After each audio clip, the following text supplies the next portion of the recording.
Welcome to the City Current Show, powered by Higginbotham Insurance and Financial Services. This show focuses on sharing good news and powering the good in our community. Now here's your host, City Current CEO, Jeremy Park.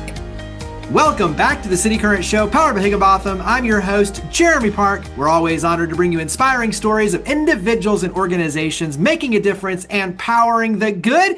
And we always love talking about new books. That's why we're super excited to have with us our good friend, Lauren Reedy. She is the author of Ask Like a Leader. So we're going to talk about turning your blind spots into breakthroughs. She is also the owner and principal storyteller with Forever Ready Productions. Lauren, how are you doing? Wonderful. So happy to be here today. It's been a minute, and I'm very much looking forward to talking about this with you.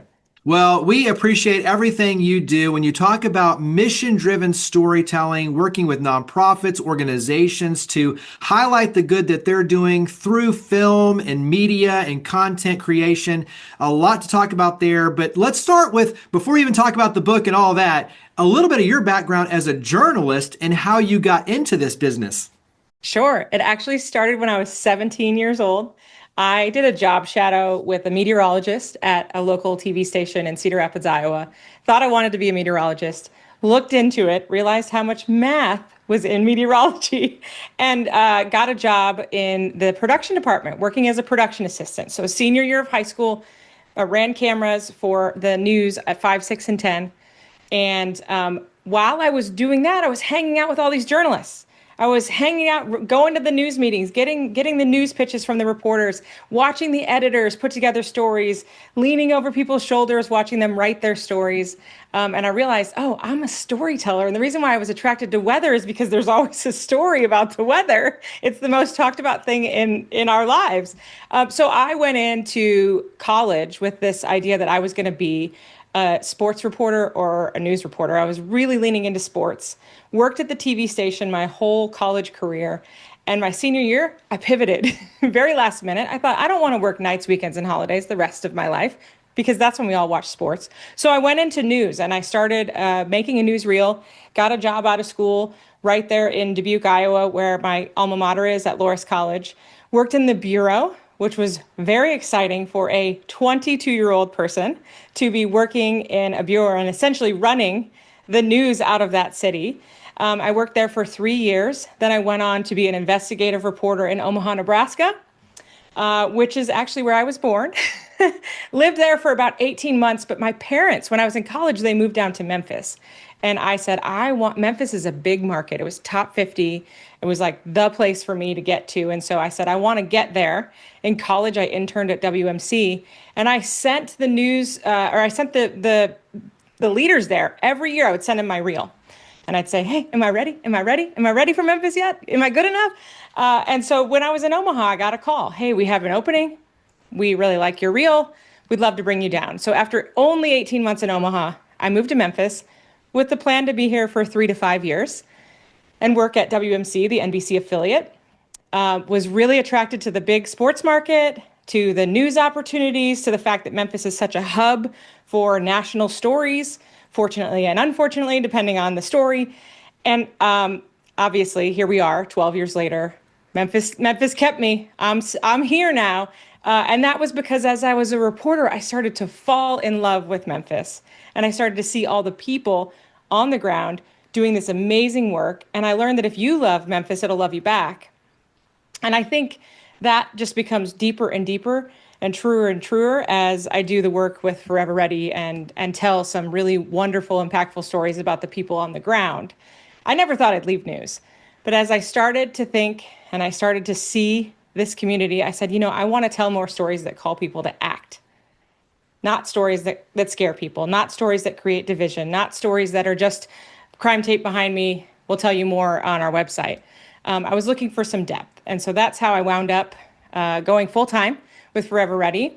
And if you would have told me that I was going to write a book and become a speaker, I probably also would not have believed you. But again, the life experience and the people that I have met and encountered through the work really inspired the book. Well, and it's no surprise you as a storyteller, but also too, and this will lead us into the book, the ability to ask great questions. And being a reporter, an investigative reporter, like your background too, both as a storyteller, so understanding the power of storytelling, but also understanding the power of asking the right questions leads over into your keynotes in your book. But one more, highlight on your end. Highlight Forever Ready Productions, because I mentioned mission-driven storytelling, and so give us a little bit of a highlight there. Founded in 2014. It was a side hustle, like all good businesses start, right? A side hustle. I was taking a camera around to events and editing recaps. When my husband was getting an MBA at CBU, he had a business planning class. And he said, well, how would you feel about me planning Forever Ready? What would that look like? And I was like, I don't think it's possible, but go right ahead. So he did a business plan and he presented it to me like I was one of his professors. And I looked at him and said, is this possible? Is this real? Like I really could do this? He said, yes. And so then we spent the next 6 months both kind of having 3 jobs. And I was actively sort of looking at what it would look like to take the work full time. The first year, it was just me, solo, super fun. And after a year, the calendar year starts over, and that means your revenue starts at 0. It's not guaranteed like when you work somewhere else. And I was like, I can't keep up this pace. I can't do this myself at this pace, or I will burn out. And I don't want to do that. So I made my first hire in 2017. And then every year from then, hired more staff. And we've grown and we've shrunk over the years. We've been in other cities. We've downsized back to Memphis. But what I'm most proud of is we've helped nonprofits raise more than $18 million in video-driven fundraising. And that is a conservative number because I don't like to take all of the credit. Fundraisers have a tough job, and we like to help and be alongside them with the stories we tell. We've won Emmys with the documentary work. We've helped change Tennessee law. And really the goal is rooted in calling people to do something, calling people to action, to impact, and sometimes even transforming their hearts with a different perspective they've never seen or heard. So it is honestly my life's work and my honor to do it. But the best part now is that it's not me, it's my team, and we're all working together to tell better stories. Yeah. Well, let's dive into this book. And so once again, the title, Ask Like a Leader, full title, Ask Like a Leader, a method for revealing deeper truth and turning blind spots into breakthroughs. And so what led you to write this book about asking better questions? I was hiking in the mountains. This is literally how it happened, Jeremy. I was on a trip with my family and I was just really thinking about where is the bigger impact? How can I take this storytelling, journalism, documentary work and teach it in a way that is a tool for leaders so that they can grow closer, they can grow impact, they can grow innovation, and they can better understand each other. And it just occurred to me that it's all rooted in questions, that the commonality between every part of my career has been my ability to ask better questions. And so I noodled on it for a little bit. I started giving this talk as a signature talk and a keynote at conferences. And that's when I realized, wait a second, there's a whole method to this. The question lens is what I created. And this is based off of all the documentary work. So obviously it has to be a lens because I'm a storyteller with a camera. But it all kind of came from this idea of, I don't just want to stick to storytelling because 1, it's a buzzword, but 2, we can all be better connected and closer. And the commonality there is how we connect with each other, not necessarily how we tell a story about each other. And so that's where we went down this path. I went down this path of asking better questions and now have a framework for folks to use as leaders, because I think leaders face the same challenges that I do as a documentary filmmaker, right? They face the same challenges of, I don't really know a lot about this particular instance or this particular moment. I'm not sure what to do, but the best way to solve that problem is to start with a question. And that's how it all came to be. Well, and you talk about symbolism of a camera lens. There's also symbolism in Oscars. Yes. Oh, thank you for noticing. Yeah. Thank you for noticing. I'm trying to manifest an Oscar, but yes, there is very much symbolism in the Oscars framework inside the question lens. I'm really glad. That makes me so happy you noticed. Well, so tease us a little bit with that framework. So Oscars spells open-ended questions, specific follow-up questions, clarifying questions, active listening, which may be the hardest on the lens if you ask me, reflection questions that don't necessarily result in an answer right then and there. And then S is share a little of yourself. And not too much that you take over the conversation, but enough to give the person you're talking to permission to share about themselves. And I think all of the Oscars are great to use together, but sometimes you might use O and S and R, right? But you may not use them all because you don't need to. And my hope is that leaders, this is something they print out and they look down at their desk. And if they're in a one-on-one, they're like, okay, I need to start with open-ended. I need to ask something specific because I listened. Using them all together can really help us ask. And the thing is, it's not complicated. I think we all think we have to come up with the most brilliant question.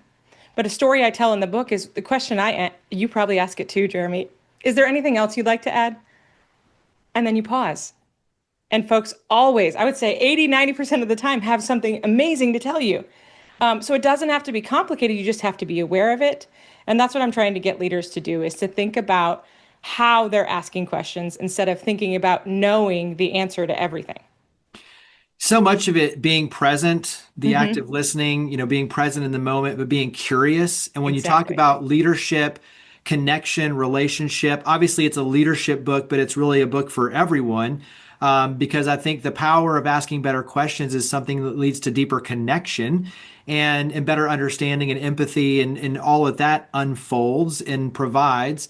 But I also think that too, like me and my friend were talking the other night about, as a leader, if you think you're the smartest person in the room, you're probably in the wrong room, right? Yep. So it's opening yourself up to being a lifelong learner, and what that creates is innovation and opportunities for you, for your team, for your business, your organization. So touch on that aspect in terms of some of those takeaways that you want people to really not only take away, but be able to activate in their life and in their careers. There are a couple things I talk about in the book. One of them is called the paradox of expertise. So this is for leaders who are the top of their game, right? They are experts in their field. They know, because of life experience, because of how long they've been doing something, they know almost everything about what they do. And that's brilliant. In fact, we all know that 10,000 hour rule of we can become a master at what we do. But what happens is we create a blind spot. We don't realize that we stop asking because we know so much. And so I challenge leaders in the book and in my talks to shift from certainty to curiosity, to shift from knowing to noticing. And what can that do? Even if you know the answer to something, what can it do to ask a question instead? It might unlock something in you. It might unlock something in your team. And then for the new leaders out there, because there are plenty of us and we've all been a new leader, it can feel like you have to know the answer. Because if you don't, you look dumb, right? If you don't have all the answers, then they're like, why are you in this position? And so if we create a culture of curiosity wherever we are, then we invite questions, not because we weren't listening, not because we don't understand, but because we want to better understand and better connect. And once we recognize that blind spot, then we become aware and start using it as a tool. Give us one, and the illustration can be from the book or just your own personal experience or both. But when you talk about turning a blind spot into a breakthrough and noticing and being more curious and asking better questions, give us one example. The book is full of stories from my own leadership challenges, failures, successes. But one of the things that often I find as the founder of my company, as the person who has the vision, is that I accidentally interject myself.